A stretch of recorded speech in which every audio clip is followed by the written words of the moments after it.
Coach sportif, est-ce qu'il faut être un coach généraliste ou est-ce qu'il faut être un coach spécifique, niché ou un expert de quelque chose? Ça va être le sujet de cette nouvelle vidéo. Si tu n'es pas encore abonné à la chaîne YouTube, fais-le maintenant, clique sur le bouton sous cette vidéo pour t'abonner et ne pas manquer les prochains épisodes qui vont te permettre de démarrer ton activité de coach sportif en ligne et de devenir indépendant financièrement.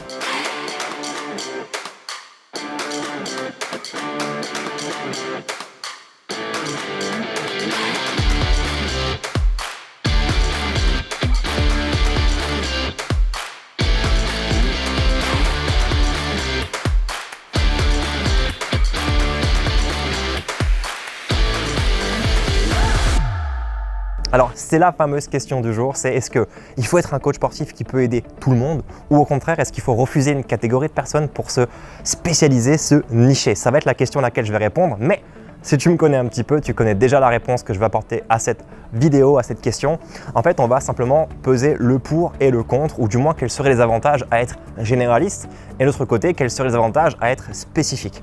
Quand tu es coach généraliste, et c'est souvent ce qui se passe quand tu sors de formation, tu as peut-être fait un DUST, un BPGEPS ou une formation diplômante pour être coach sportif, ou alors tu es peut-être formé dans un autre pays où il n'y a pas besoin de diplôme, mais tu as décidé du coup d'être en salle de fitness. En salle de fitness, comment ça fonctionne? On pose un peu le contexte en place. Si tu es coach, tu bosses à 35 heures ou que tu es membre d'une salle de fitness, voilà un peu le schéma. Tu vas être un des acteurs qui contribue au service que la salle va vendre. C'est-à-dire que ce n'est pas toi qui vends le service, c'est la structure. Si tu vends ton personal training directement aux clients de la salle de fitness, en fait, tu vas vendre à un bassin de personnes, à un bassin de clients qui ont déjà été marketés en avance. C'est-à-dire que ce n'est pas ton marketing qui va te permettre de décider qui tu vas aider, bien que tu pourrais le concevoir en interne, mais c'est le marketing de la structure qui va te permettre de toucher un bassin de personnes qui vont devenir clients au club. Et c'est ces gens-là que tu vas aller toucher avec ton offre de coaching. Quel est le problème à ça si tu es coach généraliste? Et c'est pour ça qu'on te demande souvent en salle de fitness d'être un coach généraliste, c'est pour aider toutes ces personnes, pour satisfaire un peu le besoin de tout le monde, donc le profit de la structure et pas le tien. Ce qui se passe en fait là-dedans, c'est très simple, c'est qu'un club de fitness, souvent, c'est un club généraliste. On propose du cardio pour souvent la clientèle féminine ou pour les gens qui veulent sécher. On propose un grand plateau muscu pour les mecs qui veulent faire de la muscu, des accessoires libres pour ceux qui veulent pousser un peu de fonte. On va proposer du cross-training, du crossfit, des cours collectifs, sauna, hammam, jacuzzi et tout le panel de cours collectifs, et bien la zumba, le step, le freestyle et ce que tu veux. Ça, c'est un peu le truc classique des salles de fitness. Ok, quand on communique sur ça, on va attirer une grande masse de public. Du grand public, ça peut être hommes, femmes, des jeunes, des moins âgés, des enfants, à des seniors qui vont venir dans ce club de fitness là.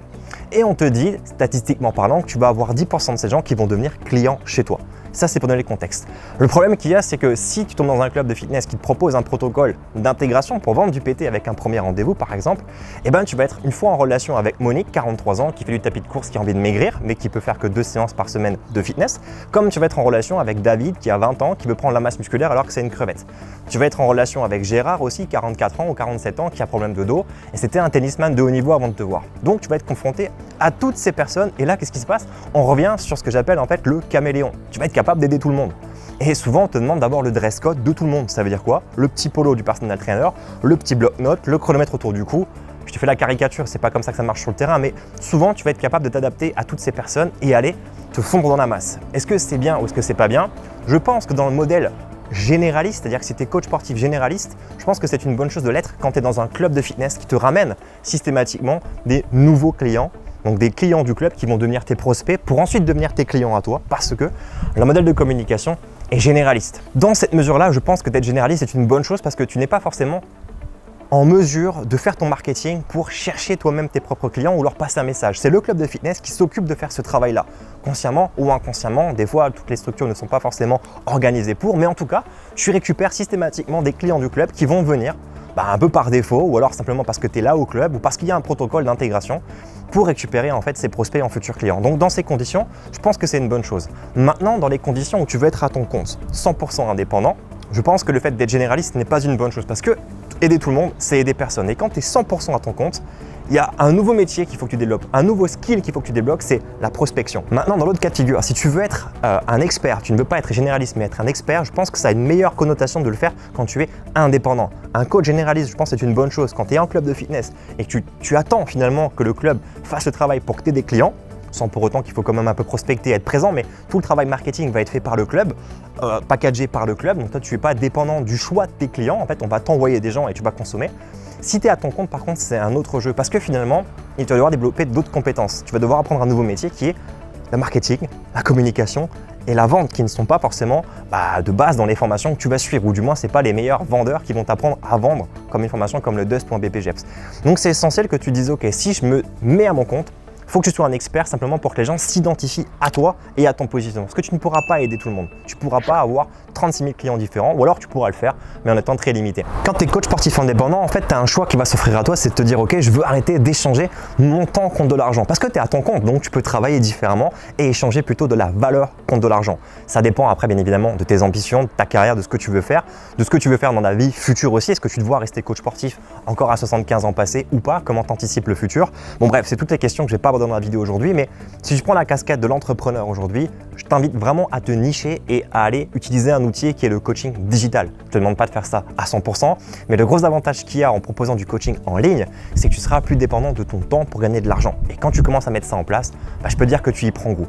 Deuxième avantage qu'il y a aussi en faisant ça, c'est que les revenus sont scalable, c'est-à-dire que c'est illimité en termes de gains potentiels. On a des coachs sportifs qui gagnent 5, 6, 8, 10 millions à l'année en faisant du coaching fitness en ligne. Ça paraît dingue en termes de revenus, mais réellement, ça existe et je te dis ça, c'est en francophonie. Donc pourquoi pas toi finalement?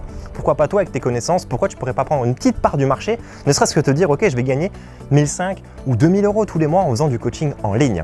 Ce que je veux dire par là, c'est que l'idée, si tu es coach généraliste, c'est bien d'être en salle de fitness cadré dans une structure, dans une matrice. Ok, j'ai rien contre ça, mais je pense que c'est bien d'être là-dedans généraliste. Si au contraire, tu veux être à ton compte, être indépendant et avoir pourquoi pas un potentiel de revenus plus illimité, je t'encourage vivement à te nicher. Si tu te niches, par contre, il faut impérativement que tu sortes de ta ville. Parce que si tu coaches, mettons que tu es basé à Strasbourg ou à Paris, tu coaches dans ta ville, tu as un secteur géographique de 30 à 50 km, une fois que tu auras épuisé ce bassin-là, tu l'as épuisé, c'est foutu. Alors qu'avec le digital, tu peux targeter toute la France, tu peux toucher plus de monde, tu peux même toucher d'autres pays francophones. C'est pour ça que les revenus sont exponentiels. L'intérêt de te nicher justement, c'est que tu vas pouvoir toucher plus de monde à grande échelle. Et forcément, des gens qui veulent prendre de la masse musculaire ou des femmes qui veulent perdre du poids ou des hommes qui veulent maigrir au niveau du bide à la trentaine, tu vas en trouver quelques-uns dans ta ville, mais tu vas en trouver aussi des centaines de milliers d'autres dans toute la France. Donc ça peut être intéressant de se nicher pour ça. Puis si on revient aussi à la base du métier, c'est est-ce que tu veux être un coach classique ou est-ce que tu veux être considéré comme un expert reconnu pour ton travail? Personnellement, quand j'étais coach sportif, j'adorais me former, apprendre et j'ai fait énormément de choses pour apprendre, monter mes compétences en biomécanique, monter mes compétences en nutrition, monter mes compétences en tant que coach sur le terrain. Et j'avais du mal des fois avec des gens qui me voyaient juste comme un simple prof de step, tu comprends? Donc si toi aujourd'hui t'en as marre aussi qu'on te voit juste comme un prof de fitness, ou le cliché quand t'es un mec c'est que tu vas baiser toutes les gonzesses, ou le cliché quand t'es une gonzesse c'est ouais elle se la raconte, celle-là elle est bonasse, elle se la joue, elle se la pète. Si t'es dans ce cliché là et que t'en as marre de ce cliché, il faut que tu sortes de la matrice généraliste. Il faut que tu sortes du star system du fitness, que tu sois à ton compte et que tu puisses être reconnu comme une experte ou un expert. Comment procéder pour ça? C'est comme un chirurgien.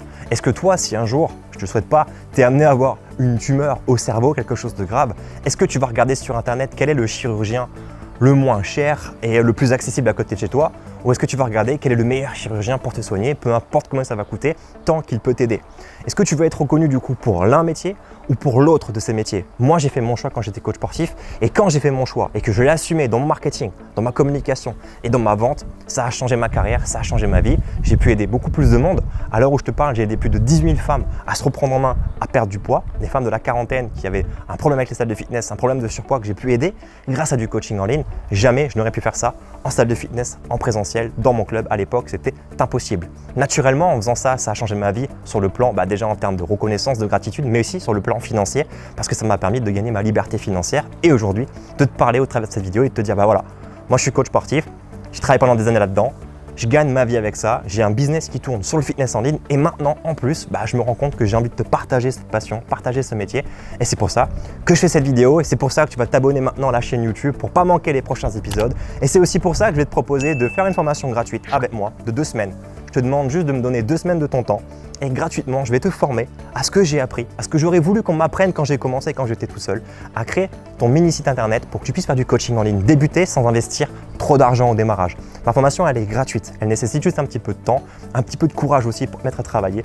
Et ma promesse d'ailleurs, c'est que tu arrives à générer tes premiers compléments de revenus, que tu arrives pourquoi pas à générer 1000 euros, même voire 1000 euros par mois si tu appliques vraiment la lettre tous les conseils. Et l'avantage qu'il y a, c'est qu'en faisant ça, peut-être que derrière, on sera amené à faire des affaires ensemble tous les deux, qui permettent toi aussi de devenir indépendant financièrement. Donc voilà un peu la comparaison qu'il y a entre le coach généraliste et le coach spécifique. Je pense que les deux, ils sont bons. Ça dépend peut-être juste de toi, de ce que tu veux faire. Est-ce que tu veux rester en salle de fitness à temps plein, à bosser dans un système qui est déjà éprouvé et peut-être qui te plaît et qui te passionne. Moi, j'étais passionné par ces systèmes pendant des années, jusqu'au jour où je me suis réveillé et je me suis dit, attends, 1500 balles par mois, c'est bien quand tu as 20 ans. 1500 balles par mois, quand tu as 30 ans et une famille, c'est un peu moins sexy, c'est un peu moins sympa. Et réviser des cours de body attack, préparer des steps le soir à 21h, 22h, alors que tu as ta femme qui t'attend à la maison ou que tu veux faire autre chose, et ben c'est assez limite. Donc j'ai fait le choix de passer dans le camp entrepreneurial, de me mettre à mon compte. J'ai ouvert ma box CrossFit, j'ai monté mon business en ligne, j'ai fait plein de choses. Et aujourd'hui, je suis là avec cette vidéo et je t'explique un peu comment j'ai fait. Donc voilà, choisis un peu ton camp, réfléchis un peu toi au pour et contre, prends un papier et un crayon. Tu peux partager aussi ton ressenti, ton avis dans les commentaires de la vidéo, je serais ravi de te lire afin qu'on puisse tous les deux commencer à créer une véritable relation. Passe une très belle journée, je te dis à très vite dans la prochaine vidéo. Ciao!